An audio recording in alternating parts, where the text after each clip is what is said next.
Let's welcome in the management at Arvind Fashions now. They are joining us in terms of what happened in Q3 and how things are looking ahead. So just before we talk about the numbers, the reopen sort of a thing, are you getting a sense now, talking to your stores, taking a ground check, the sort of consumer sentiment, as one may say, it's back to normalcy that, if you want something, just go to the store and pick up? Hi, good morning. Coming to the ground realities as things stand today, while the Jan was impacted by Omicron wave, as things stand today, everything has opened up. And, most markets, every market has opened up today. So in that sense, yes, you can go and pick up, like you said. And we expect that business should deliver normal performance from March onwards. When we just talk about, the last 2 years, of course, it's been unforgettable as far as, any industry is concerned. But can you just tell us what has it taught you? Are your costing going to be structurally lower? Are people only going to go when they're required to shop? I mean, the conversion rates will be higher. How would you look at the e-commerce channel that you were investing earlier, but the investments have just picked up in the last couple of years? So, couple of learnings,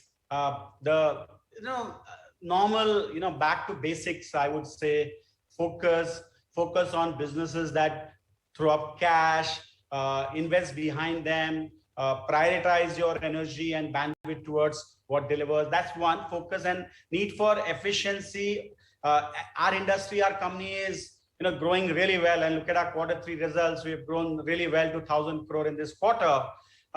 We need to ensure that efficiency is always supporting this growth and this profitable growth. So that's another learning for us. The third learning was that COVID realized that there are new types of ways of working from home, the focus on relaxed working, little more casualization, further gaining momentum. So we have rejigged our portfolio, our lines. Many of our brands now do many more sort of work from home lines. Online investment was again very key, and that we are the undisputed market leader in online space with a run rate around 1,000 crore a year, and we have continued to invest behind Omni linkages for our stores. Now we have more than 100 stores that are linked with Omni. We have invested behind the fulfillment centers. We have now 7 centers where we can do a faster, efficient delivery to the customers. We have our own website, now.com. We have very good partnership with the online portals, and a brand like US Polo are leading ranker brand in most of these portals. So just to summarize, focus, need for always the need of efficiency, and also investment into online. These are some of the focus strategies for us.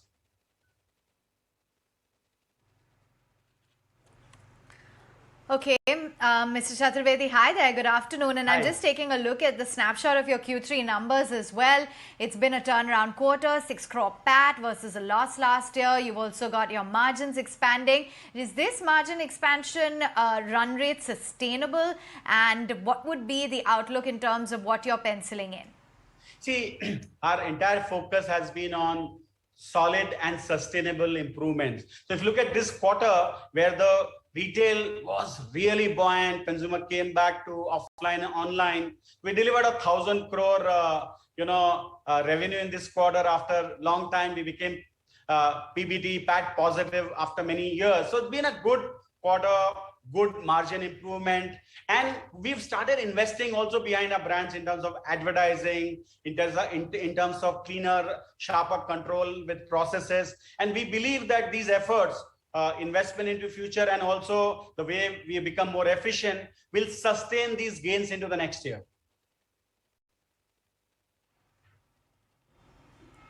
And give us a sense as to how you're managing the overall supply chain, the raw material cost price rise. Yeah, that's a challenge in the short run.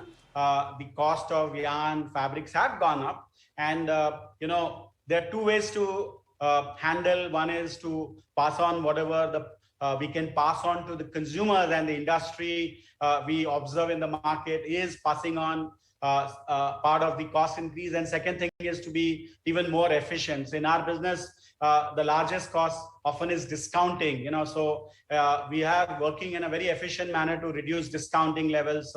And we saw Q3 where the retail picked up.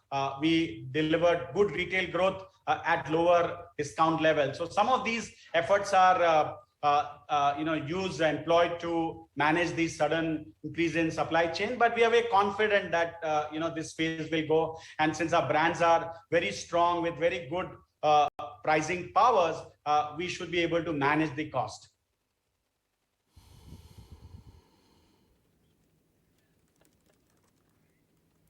Right.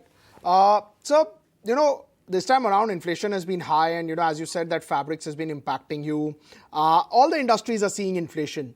Do you think that passing on price hike is something which may not impact demand so much as it has done earlier because of this inflation all across?